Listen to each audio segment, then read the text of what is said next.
everyone, I am Razorblade Mango, and boy does it feel good to be recording again, and be able to actually talk.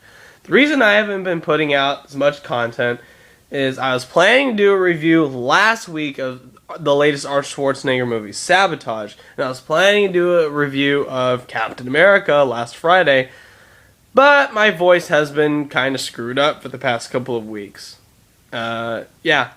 It actually feels good to be able to talk normally again without coughing like a freaking maniac or feeling like a cat is scratching your larynx. So, what I want to do is use my voice to actually promote a movie that I feel deserves to be made an even bigger sensation than Captain America is to be. And yes, I have seen Captain America: The Winter Soldier. I really like it. Go watch it. It's a lot of fun.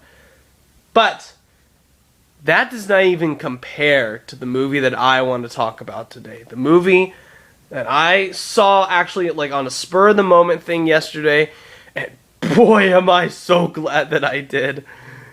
And that would be The Raid 2, Berandal.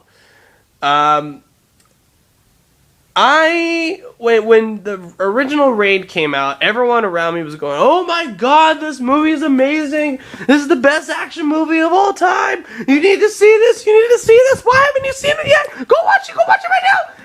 And I went to go see it, and I was kind of disappointed by it. I liked the action. I thought technically it was astonishing, but I'm one of those people that it left me kind of cold. Like, I could not really get into, like, what little story there was. I didn't really care. I didn't really care about Rama. I didn't really care about, what was happening to these guys. To me, it was just a bunch of dudes beating the shit out of each other for an hour and a half. And, if I had seen that at the time, like, if I was, 12 and watched it, I would be, fucking jizzing my pants. But I wasn't. And while I was not crazy about the movie overall, I will say, without a doubt, the action scenes were astonishing. They were, incredible. Technically. I could not, especially the final fight, which was, until this point, my favorite fight scene of all time in any movie. The fight when Rama and his brother take on Mad Dog, the 2 versus 1 fight, which I thought was, so good. And then, now here comes The Raid 2, and I can't go back to the original movie because The Raid 2 is so much better in every single facet possible. The story is better. There actually is a really intriguing story this time around. The action scenes blow the other ones out of the water, especially, like I said, that Mad Dog fight at the end used to be my favorite fight scene of all time. Now the final fight at the end of The Raid 2 is my favorite fight scene of all time. And I'll get to that. I'll get to more on that in a second. The characters are all interesting. There's very memorable side characters. With the first one, you did have Mad Dog, who I thought was awesome. He was a terrific villain. He had a very interesting character. And you have the same thing with a lot of the side characters in this movie. You have Rama himself, who grows into a really interesting, likable, compelling protagonist in this movie, who I really didn't care for him the first time around. This time he's so much better. He has a lot of depth to him. You actually identify with his story, and you feel for the guy. You have the other characters like Bangun. He's the Indonesian head mob boss. You have his son, Ukak, who's a sly, little sniveling kind of son of a bitch, but he is also really interesting. And you have the guy who played Mad Dog in the first film reappears in this movie playing a different character who's the head assassin of the Indonesian crime family that Bangun is for. He's like a father to the crime lord's kid, like an uncle. He's a very interesting, terrific character who I feel like I wish was in the movie more, but he served his purpose, and I thought what screen time he had, he owned that shit. And then you kind of have the opposite end of the spectrum, where you have you have characters that belong would fit right at home in a Takashi Miike movie. People like there's this Arabic self-made gangster. I keep forgetting the guy's name. He's really good, and you have he employs this trio of crazy ass insane hitmen. One is just, you don't really know his name. He's really being dubbed in the press as the Assassin, and that's who Rama takes on at the end. And boy, do we get a fight for the ages in that. And you also have now like instant fan favorites like Hammer Girl and Baseball Bat Boy. Those two kick ass. They have some of the best fight scenes of all time in this movie, and they have like some really funny, like darkly comedic moments. Like I said, instant fan favorites. So what is the story in this movie? Well, after Rama, he helps take down that criminal organization that was running the building in the raid. He brings his police chief that was on the operation to a cop that heads this anti-corruption task force. Well, they immediately kill the guy that Rama brings in and says, "Look, he's a little fish. It really doesn't matter that you brought him in. And what we need to do now is that you are screwed because you helped take down this part of the crime syndicate. You have thrown a wrench in their whole fucking plan. You need to go undercover, and you need to find a way to identify the corrupt cops within the Indonesian mafia so that you can live and your family can be safe." So this guy puts Rama undercover. He throws him in jail for a couple of years where he has to befriend the local mob boss's son who is serving time in prison. So pretty much the objective is to get in, get close, get in the family, and just point out all the corrupt cops that are in there so that they can collect enough evidence so they can do that. And from then on, it just devolves into a large wave of all these different kinds of stories, all these subplots. But the amazing thing about this movie is that it never feels convoluted. It all felt really organic and interesting, and all these different tones and layers felt just perfect the way they were structured into the story. While the first movie is a simple action movie, let's face it, it's as simple as it gets. This movie is like an epic crime saga mixed with a really suspenseful infiltration movie, propelled by some of the most spectacular, brutal, violent action scenes ever put on film, with a dash of black comedy and a hint of Shakespearean tragedy. That's a lot to take in. That's a lot of different tones, and yet it all works in this movie. I've never seen anything like it before. And this goes to show that Gareth Evans really is, not only is he a master filmer of action, a master choreographer, a master stylist, he is a master storyteller. It is utterly phenomenal, this story. I really found myself getting involved in these plots, in these characters, and I found the whole thing really intriguing. And although this movie is 2.5 hours long, I never felt the length. To me, it felt like an hour and a half. It felt shorter than the original movie. That is how good the storytelling in this movie is. It makes 2.5 hours fly by like that. They're quick, but I love it when movies get this right, where you feel like it's a long movie, and yet it's extremely well paced, to where you simultaneously feel the length, you feel the weight and epicness of the storytelling, but the movie itself, you get so involved in it that the movie feels really, it feels shorter than it really is. And it was fascinating the whole way through. It goes from all these different tones. It goes from like I said, darkly funny, to like adrenaline pumping, insane, to tragic, to dramatic, to like, ooh, just cringe-inducingly violent, and back and forth again. It's the best way I can describe this movie is like, this is The Godfather with amazing action scenes. That's really the only comparison I can think of. This is no, I take that back. This is The Godfather mixed with The Departed with amazing action scenes in it. That's what this movie is. And like I said, people walking out of The Raid, the original one, probably went, how the hell are they going to top that?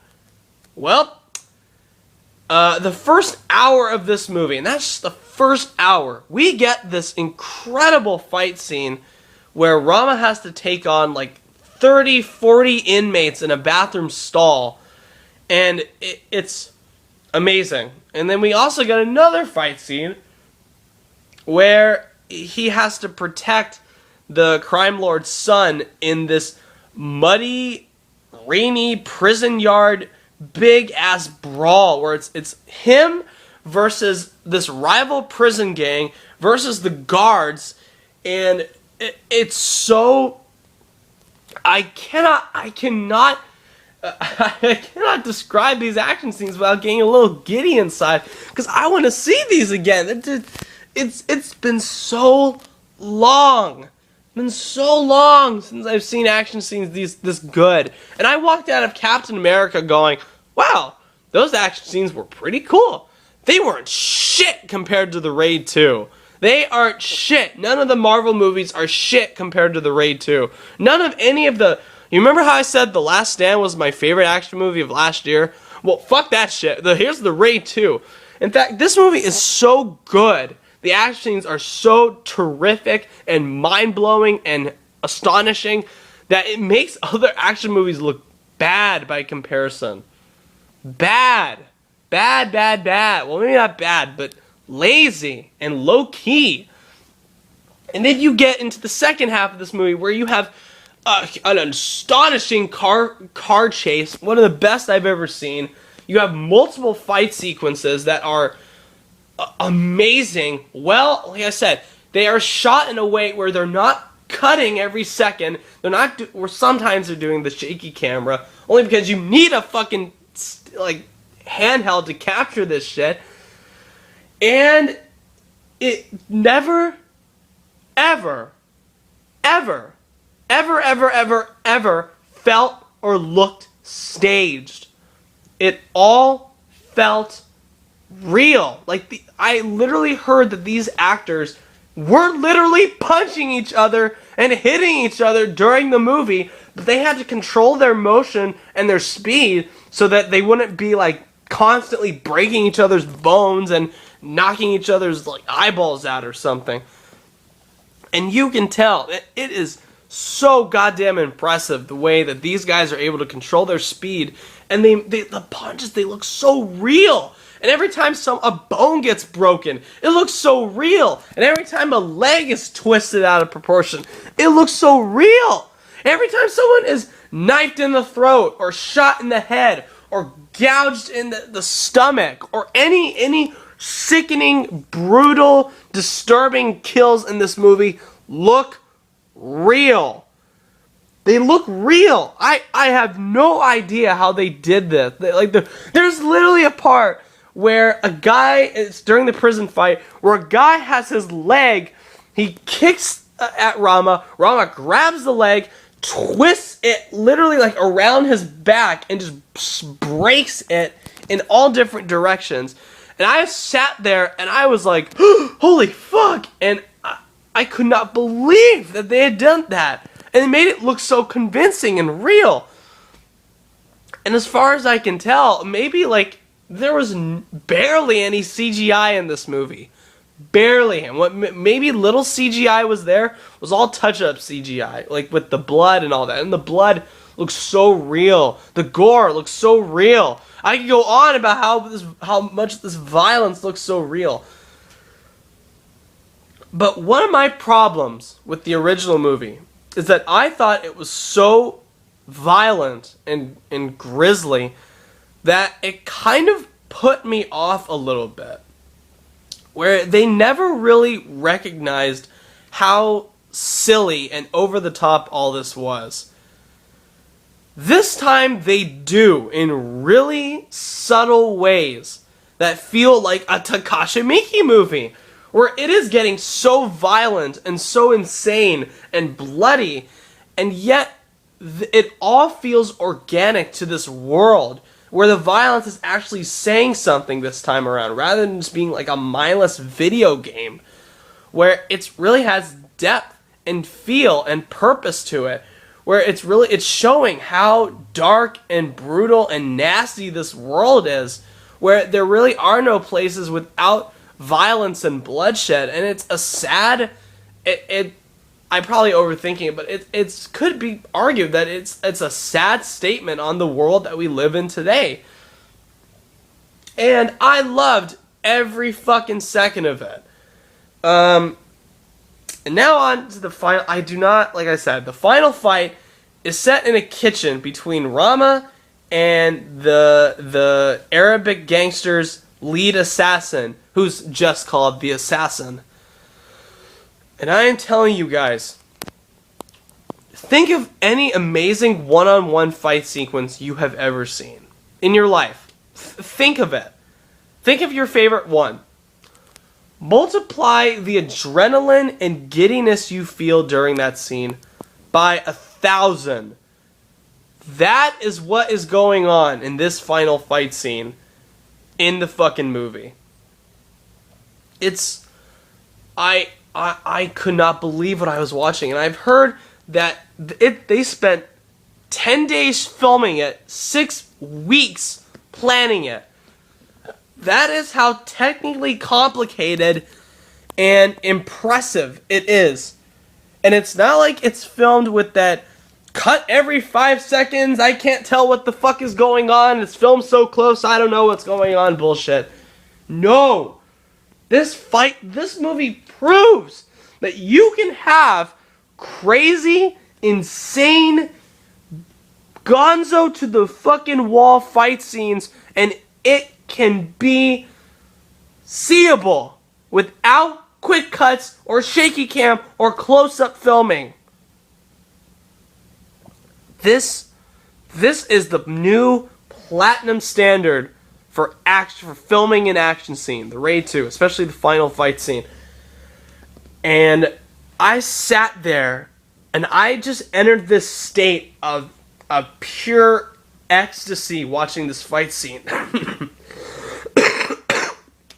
And I felt like I was like 6 again, watching like Star Wars or Indiana Jones for the first time ever, where I sat there and I was just, shaking my fists, not in a bad way, like in a, oh my god, holy shit kind of way, and sitting there with my eyes about to pop out of my head. I was like, had this big fucking smile on my face. I was kind of like vibrating in my seat, and I just could not sit still, and I just sat there and I watched this fight scene, and I was like, oh my god, holy shit, during the whole thing. And when it ended, it ends at the right moment. It goes on for the right length of time. And when it ended, I stood up like a dumbass and I went, woo! Yeah! Holy shit! And I didn't care who else was in the theater. I didn't care if they looked at me weird. I didn't care if they looked at their spouse and went, that kid is fucking retarded. I didn't give a shit. I stood up and I clapped my fucking ass off at the end of that scene. I gave that scene a standing ovation. That's maybe the first time I've ever done that in a movie, ever. That wasn't during the end credits. I cannot even... You have to see... My words do no justice to this fight scene. As excited and enthusiastic as I am about it, you need to see it for yourself. You do. All of you. If anybody has any minor interest in action movies, they need to go out and watch this right now, even if the first movie wasn't your cup of tea, which I totally understand, this has to be seen to be fucking believed. This has to be seen to be believed, and it's going to be in wider, more theaters coming up this Friday. If it's playing near you, even if it's like maybe 10, 20 miles away, you know, within reasonable driving distance, go out, go watch it. Take your bro with you, take your dad with you, even if your spouse loves action movies, take him or her with you. Take anybody with you that loves action movies, except kids, because this movie's fucking nasty as shit. But I do have to issue a warning. If you are sensitive to violence, like if you have a weak stomach and don't like seeing, like if you can handle blood and go, well, I can handle this movie. Ooh, I have a very strong stomach, and there were moments during this movie that I just kept cringing during the whole thing. I kept going, ooh, ah, yee, or oh shit, and like covering my mouth and just, it's sphincter clenchingly good and brutal. This movie is brutal in caps, italics, neon lit, brutal. Do not take anybody that you know that is sensitive to violence to this movie. It will make them puke.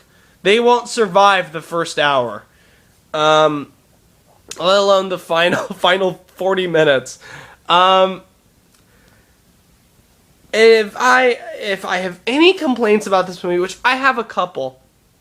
Number one, like I said, they do have some shaky cam in this movie, and it's not as bad as the last two Bourne movies. It's not as bad as the Bourne Supremacy and the Bourne Ultimatum, where I just can't tell what the fuck is going on. It's still kind of distracting, and maybe it's because I had a slight headache while I was watching it. Maybe it bothered me more than it would if I didn't have a headache, but it bothered me, and I did notice it. And also, some characters, while they are utilized really well, I wish they were in the movie more. Like I said, like the guy that played Mad Dog, his character, he plays a different character in this movie, but that character was so interesting and so fascinating that it kind of disappointed me that his story arc ended so quickly. Like Hammer Girl, Baseball Bat Boy, they all deserve their own different movies, and they deserve their own spin-offs. I want to see the origins of these characters. I really do. I want Gareth Evans to come back, make Hammer and Baseball, the movie, starring these two, because they're fucking awesome, and I wanted more of them, and I wanted their final fight, which those two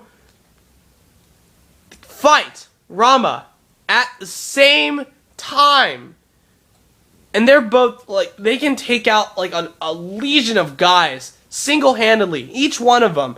And they gotta take on Rama at the same time. And I wish that fight scene had gone on longer. But the way it ends, though, was hilariously brutal. And I will not give away what it is. And the final scene, not the final fight scene, the scene after it, it was a little bit too ambiguous for me, because what they're building up to this great ending, and it is a great ending. It's just the final scene I wish had been slightly edited differently, maybe end at a different moment. But they are obviously setting up for the Raid 3, which Gareth Evans has even said, I want to do the Raid 3. Which I don't know how the fuck he's going to top this. I don't know how. I don't know. It's nigh impossible in my eyes. But you know what? Anybody that can make action scenes like this, I have full faith in them to deliver 110% a third time. So overall, the Raid 2. I've thought about this for the past day or so. This is my favorite action movie of all time. That's right. I said it. My favorite action movie of all time. Yeah. Better than any Schwarzenegger movie. Better than Die Hard, better than any Stallone movie, better than any recent movie, Neeson, any Steven Seagal movies, all of the movies by Schwarzenegger, Van Damme, Stallone, Seagal, Norris, Neeson, any of those guys pale wildly in comparison to this. This is my new favorite movie of 2014, and it's going to take a hell of a movie to top this. So, I wholeheartedly endorse this movie. Go out and see Captain America as well, but go watch this first. If it's playing near you, go watch it right now. Go watch it. You will thank me later, I promise you. Alright, so until my next review, thank you for watching, guys. Please go out and watch The Raid 2. You'll thank me. Trust me. If you like what you see, subscribe. If you've seen the movie and you agree with me on how fucking crazy it is, please leave a comment. I want to know. And as always, guys, thank you for watching. Have a good one.